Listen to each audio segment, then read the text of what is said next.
This presentation is part of the Threshold Concepts for Writing Studies video series provided by the Master of Arts in Rhetoric and Writing at the University of Findlay. These concepts are described in the text Naming What You Know by Elizabeth Wardle and Linda Alder-Kasner.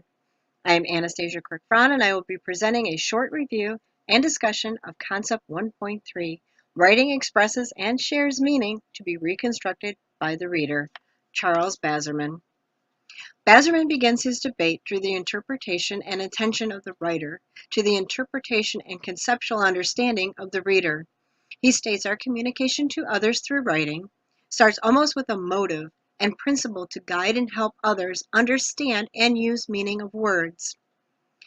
Hence, expression of meaning should match the writer's intention of writing.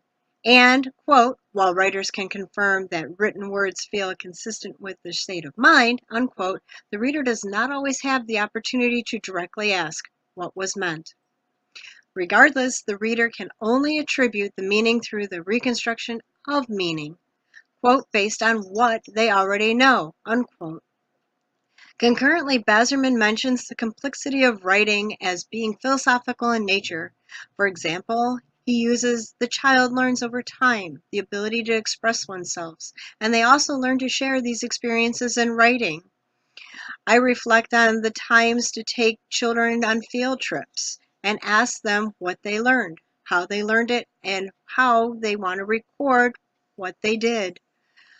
And once these processes are finished, he cautions that the writing is very personal and that some people may become very anxious in sharing.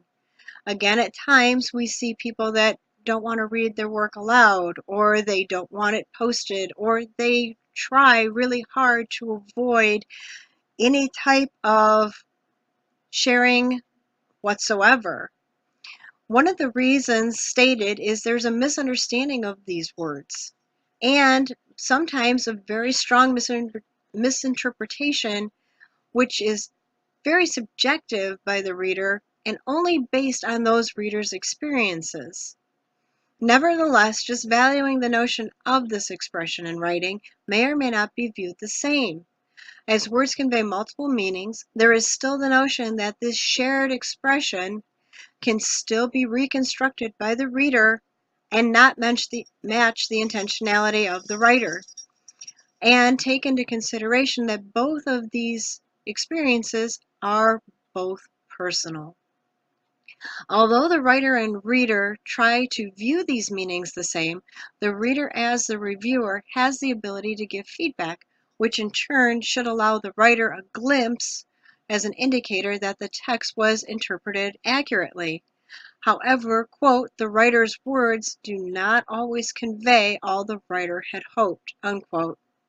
Lastly, Bazerman stresses despite the fragility of words and the vagaries of meanings, which can lead to the unexpected change to the text form, the writer's perception to the reader's interpretation, they both have the commitment as users of written language to become more aware that regardless, these expressions of meaning are not always transparent.